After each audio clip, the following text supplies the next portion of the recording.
Hi, welcome to part 2 of the May 2021 front garden tour video.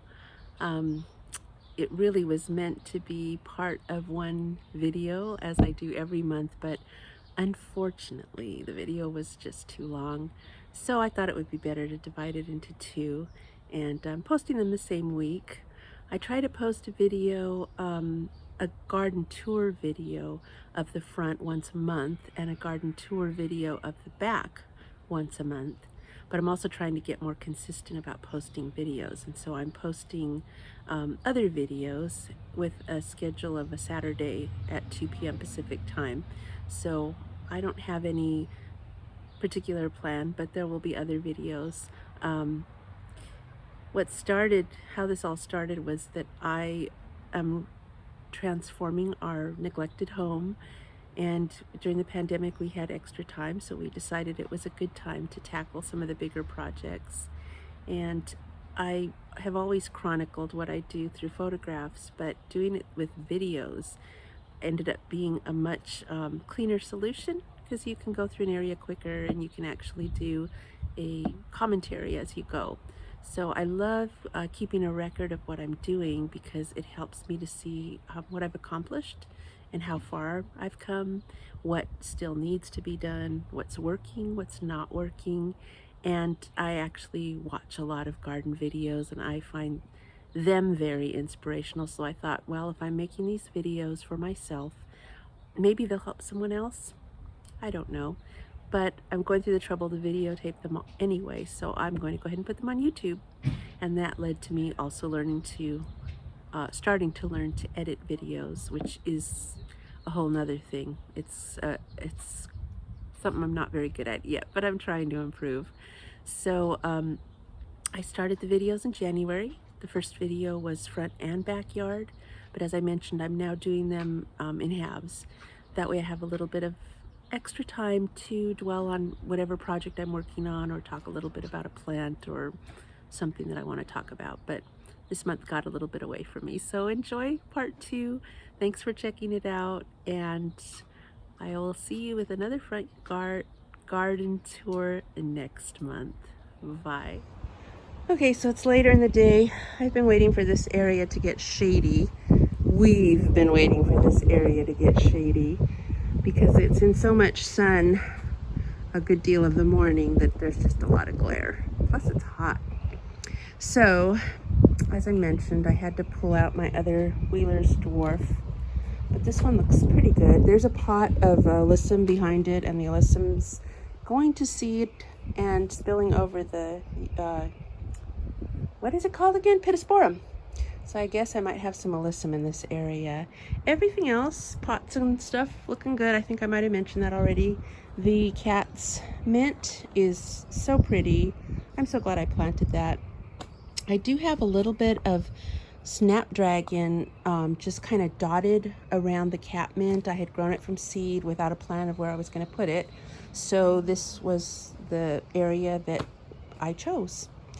And I mentioned already that these are in need of a trim, so we'll get to that hopefully before the next video. I haven't had any more blooms on the azaleas, but they're growing, which makes me super happy. I do have something new and exciting though, and that's this lisianthus. I have tried to grow it from seed, and I've actually tried several times, and I did get the plants to the seeds to germinate. But they were, as you may know already, that they're very slow growers, and with all that's going on in the backyard, I neglected to water them a few times too many, and I lost them. So when I found these in a pony pack at the garden center, $4.99 for 6, I couldn't pass that up because the seeds were kind of pricey. Oh, look, I have a new amazing gray poppy. What the heck? I didn't even see that before. Oh, it's not gonna focus for me. So pretty. I hope those self-seed here. I had cut back these petunias on the last video, the last tour, so it's nice to see them flowering again. And I think that I haven't seen any flowers from that poppy, so maybe it's not too late for it to surprise me. Moving along, I am planning to thin out the perennial flax, it's just really looking like it's too full here. I haven't planted it before, so I really don't know how. I guess I could look that up, but my instinct is telling me that's too many, and I actually have someone who would like some of it, and I promised to save it for her, so I need to pull those out. And then I've got more Lysianthus over here. There's two different kinds that I got. One was called Mariachi Mix, and the other one was called, I don't remember. I'm gonna have to look it up and put the name on screen. But I believe I ran 6 of one kind and then graduated over to 6 of the other kind. So there's some here, and then they go on next to this pansy. No, petunia. I always do that. And then there's a couple back by the rose. So let's talk about this rose. This was the iceberg rose that was in a pot next to the bench in the garage bed. And I had been pruning it back, and earlier in the season, I really wasn't noticing how wildly it wanted to grow, and I thought I could keep it to a pot, but I really think this is a meant to be more of a shrub. I mean, you see them all over where I live, and they are beautiful, and I've always wanted one in the ground. I just had never thought of a spot of where they would do well. And guess what? This whole area, you might recall from previous videos, I had planned it out in a completely different way. But when I was thinking about where I could put the rose, and I thought about how much sun this gets, and then it gets afternoon shade, and I thought, what a perfect spot. And I don't remember where, but somewhere in my travels online or in real life, I saw boxwood hedges behind an iceberg rose, and it really helped the white blossoms to pop. So that's why I picked up 3 little boxwoods, and man, I had to like wrangle for the prices because they were priced at a certain price, which was low. I had to really dig through because it looked like the labels had changed. And what my suspicion was is that they had changed the labels and raised the prices. And sure enough, I got to the register and that was what the issue was. But I made them give me the price on the tags because, hey, that's what the price on the tag was. So anyway, that was my fight of the week. I did go ahead and sink the little pavers for this path that have been sitting here for a little while. And I had one that wasn't the right size. You can see it right there, the little dinky one. I had wanted it to be the same size as this one. So I've purchased one. I just need to dig that out and put that back, put that in its place. So I also put the dwarf, I think they're called Peter Pan, agapanthus, lilies of the Nile, into the ground here. Those have been sitting in pots for the longest time. I do not know if they'll bloom because it seems to me they bloom in June. And I have a feeling, since I don't see anything that even resembles a flower stalk, that they're not going to bloom this year. But that's okay. Now, the redbud is having a lot of fun back here, making babies, or sending up babies, I should say. That didn't sound very good.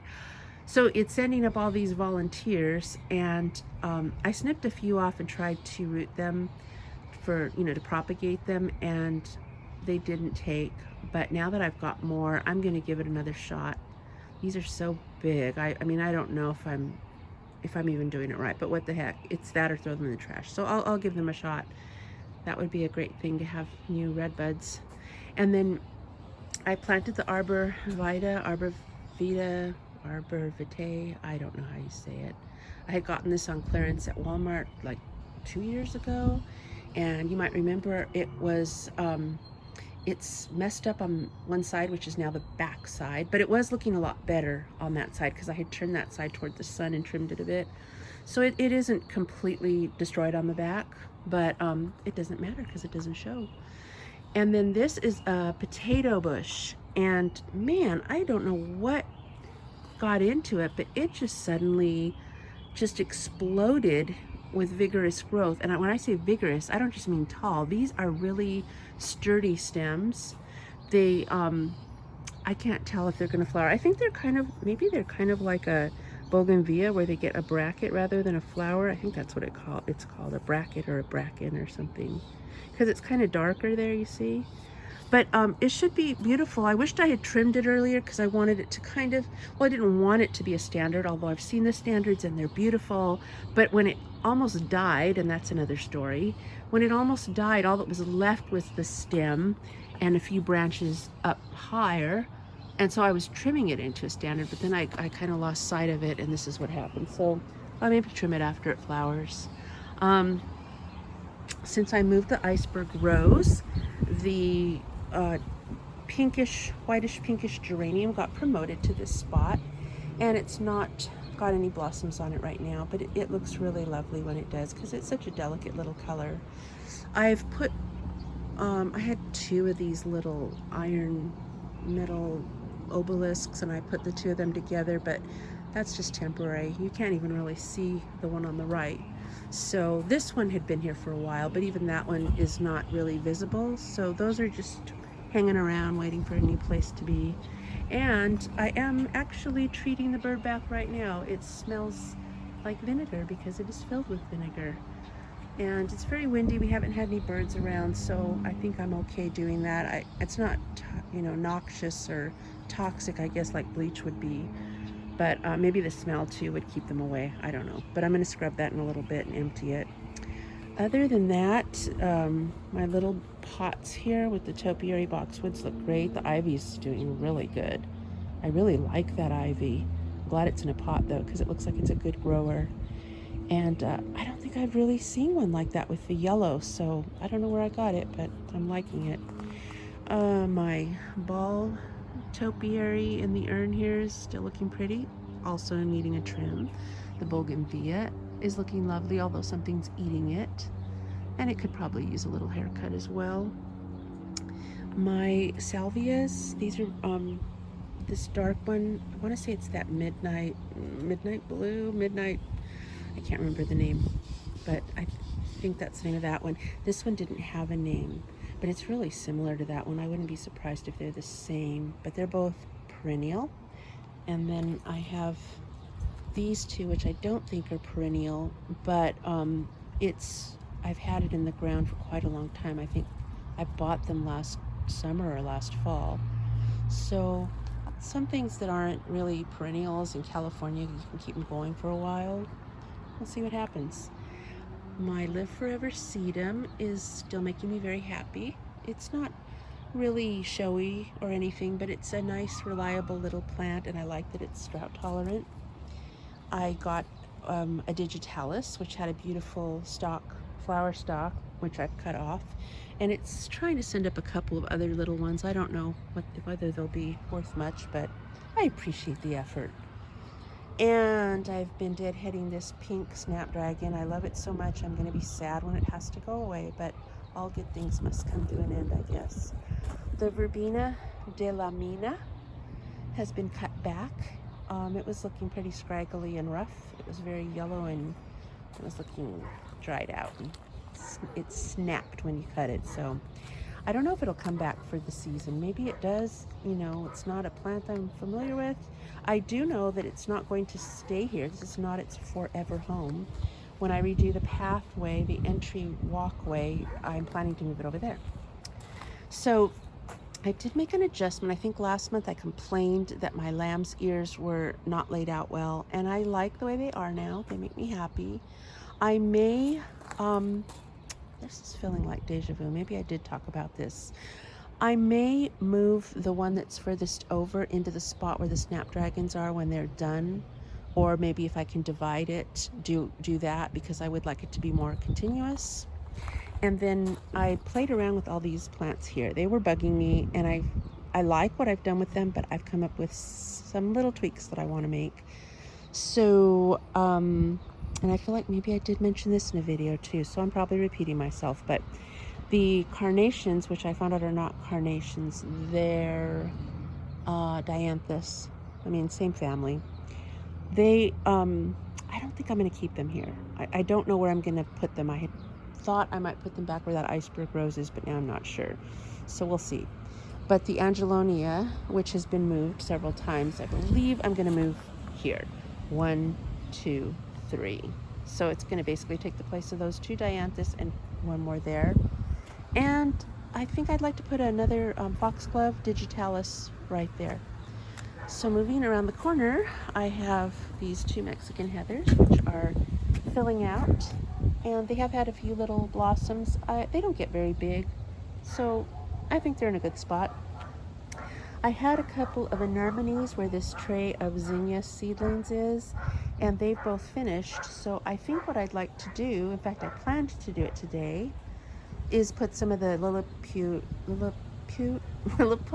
I keep wanting to say Lilliput zinnias in this area down here. It was on my list to do today, but as usual, the list was much more ambitious than it should have been. There just wasn't enough time.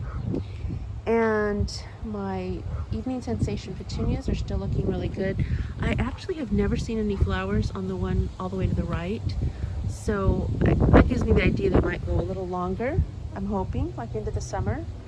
I thought of moving them a little to allow more room for zinnias, but I don't know if I'll do that. I did move the Dusty Millers so that they were all kind of closer together, and actually the evening sensation petunias too. They had been in a weird kind of either an M or a W shape. I don't remember now, but I grouped them better. This little poppy tried to hold on to its flower. I told it, don't let go of your flower. I never get to show your blooms off. And so it had a flower, but by the time I got out here to do this video with all this wind we've got right now, the poor little thing had lost all its petals. In fact, there's one of the petals right down there, that pretty little white petal. So too bad we don't get to see that. It does have a flower trying to come up though. You can see it kind of there in the back. So that'll make me happy. I moved the rosemary plant. The rosemary plant right there was more by these boulders and next to those bulbs. And that's been bugging me because the rosemary plant's been growing and it just seemed like it was going to be an awkward place. So I moved it today and I'm really happy with it there. I still am worried though that it's going to want to get too big. So we'll just kind of monitor that and see how I like it there. But I love having rosemary in my front yard again. I had rosemary in my front yard for years until recently. I want to say maybe 3 years ago, my rosemary plant finally gave it up. And then I've pulled out some of the snapdragons that were here. I kept the pink ones. And then I've put in the place of the rosemary and the other snapdragons, yellow petunias, which I got on clearance at Lowe's. And then over here, I've added these lavender calabricoa, I don't know how to say it. Anyway, I was going to take out the other petunias and pansies that I had in this pot, but I didn't have the heart, so they're still back there. I don't know what will happen. They may die, but I flipped the plant around, so that'll be good for the shrub, the Cohuhu pittosporum. That one's gonna like having sun on the other side. And I apologize for these pea gravel bags, but they're very heavy and I don't like moving them, so I just have to deal with them. So here's the other flanking planter, and it has the same lavender calabricoa. And we'll get ourselves over to the walkway bed. That's the last bed. I also had high hopes of removing some of the coreopsis because there's a lot of it right here, and I can see that the echinacea, the powwow coneflower, is probably going to get considerably bigger, and I just feel like I want that out. So, and I can gift it to somebody because look at this, I have plenty. I have this one. It's nice to be able to show you flowers. I did deadhead out here, but I still had enough flowers to spare. But all of this is coreopsis tickweed. So I may even thin out what's going on here because a neighbor of ours has it in their front yard, and I see that it gets very bulky and bunchy and moundy, and I don't know. Whoops, there's that darn finger again. I don't know that that's the look I want. So the last thing here, well, not the last thing, the last things, the veronica, the speedwell, is starting to form some flower spikes. And then I had added this salvia while I was waiting for the veronica, and it also had purple flower spikes. I'm gonna cut those. I didn't deadhead those today, but I'm gonna cut those back. Maybe I'll get purple flower spikes from both of them, which I think will look really pretty with the sunshine ligustrum in the background and the licorice plant, Heliochrysum petiolare. And I think also with the bright spots, this plant, which I can't remember, Little Miss Rocky, or I don't know, Miss Sunshine or something like that, the creeping Jenny and the lime sedum, they all give it a little pop in this area, and I think the purple will look good coming up from there. And I do have one little purple fountain grass left down here. The cat used to eat it, and then I cut it back, and I guess she forgot about it, but she found it the other day, and she's been nibbling on it. Oh, did you hear me call you? Did you want to have another nibble of your favorite fountain grass? The other day was funny. She found the big urn of fountain grass and was looking up at it longingly, the one in the office bed. So I did put a few more of those snapdragons that I grew from seed. None of them have flowered. They're called First Lady Mix. And I believe they're going to be, if they do bloom, if we don't get too much sun, I think they're going to be kind of a soft pastel. And I threw some Iceland poppies here that I also grew from seed. Again, I don't know how these will do because we've got some very hot days coming up next week, and it's an experiment. So that would be the sum of this area: the walkway bed, the porch entry bed, kitchen bed, and the garage bed. Thanks so much for taking a look at this video. If you are not familiar with my videos, I am in the process of trying to regain lost time. And by lost time, I mean all the years that we've lived here and have not really attended to our yards. I'm trying to kind of whip them into shape, give our house some nice curb appeal, and for my own personal enjoyment. You know, I have more time because of the pandemic, as like I'm sure a lot of us do, and so it's also been a sanity thing to work in the garden. Is very very good for the mind and the, I don't know, the stress handling. But if you would like to see more of this journey, you could check out my playlist garden tours. I started doing the tours in January. I do one of the front yard once a month and one of the back yard once a month, and I'm trying to do a weekly video every week and release them on Saturdays at about 2 Pacific time. So you can always subscribe, and if you hit the little bell, the alert button, you'll be alerted when a new video is uploaded. And if you liked this video, please give it a thumbs up. I guess from what I'm learning, that helps YouTube to know to promote the video to people who might be interested in watching it. So thanks again for tuning in. I really do appreciate it. I appreciate comments too. Those are instructive, informative, and I do read them all. Thank you so much. You all have a great gardening day, week, month, whatever. See you next time.